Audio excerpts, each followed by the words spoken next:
My name is Tina Krell. I'm a researcher at the Humboldt Institute for Internet and Society. And together with the Oxford Internet Institute, we're working on a project called the Platform Alternatives Project. It's funded by the Hans Böckler Foundation. And in the following, we're going to tell you what we've been doing so far and what's going to be ahead. Hi everyone, I'm Subin from Oxford Internet Institute. I'm based in Oxford and working for the Platform Alternatives Project. Hi, my name is Nicholas and I'm leading the Platform Alternatives Project at the Alexander von Humboldt Institute for Internet and Society. Why are we interested in platform alternatives? Because we feel that if we think about platform capitalism, we usually think about the big ones, Google, Amazon, Facebook, and we think about the problems. They've had problematic outcomes for workers' rights, for infrastructure, for privacy. And we want to understand what alternatives can do, specifically European alternatives can do to do better, to have fairer outcomes for their stakeholders. Hello, my name is Vili Lehdonvirta, and I'm a professor of economic sociology at the Oxford Internet Institute. Platform companies like ride-hailing apps, food delivery apps, e-commerce marketplaces, and social media are playing a larger and larger role in our economies today. These platform companies are introducing new business practices to Europe, which can deliver new opportunities and efficiencies to European businesses, workers, and consumers. But at the same time, it's become apparent that these new practices also create problems. In this research project, we're examining whether these platform companies could adopt other business practices that would be better in line with European values and European institutions, whilst still remaining able to compete successfully.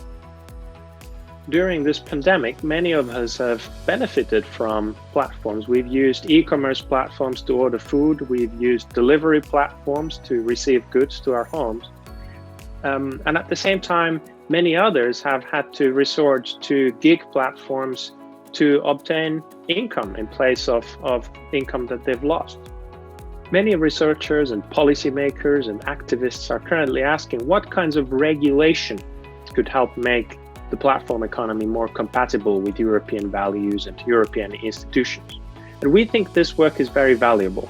But in this research project, we adopt an alternative, a complementary perspective, which is to ask what kinds of strategies and corporate governance practices platform companies in Europe could follow that would make them both competitive as well as socially sustainable.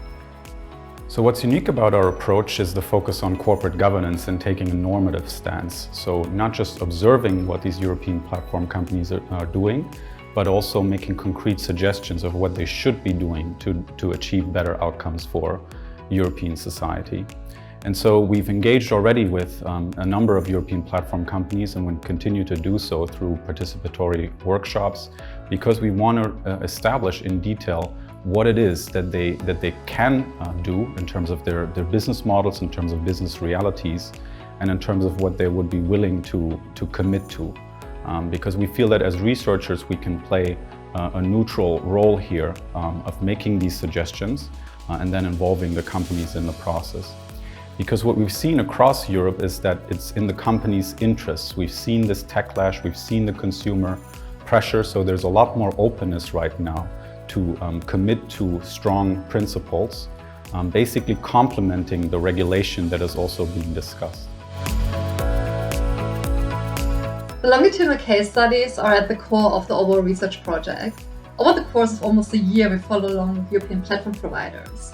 And not only are they spread across all Europe and come from Spain, Italy, Poland, Estonia, Lithuania, Germany, but they also come from all sorts of different industries such as the e-commerce sector, ride-hailing, fintech, and the healthcare sector. So now we are comparing across markets. The food delivery industry, for instance, where Just Eat Takeaway and Uber Eats compete, has the weakest winner-takes-all dynamics and the strongest home advantages in Europe.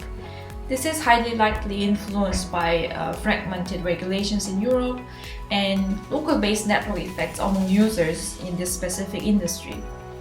In contrast, mobile app distribution, which is duopolarized by iOS and Android, presents the strongest winner-takes-all dynamics and the weakest home advantages in Europe. So finally, we are very looking forward to more insightful outcomes from our project.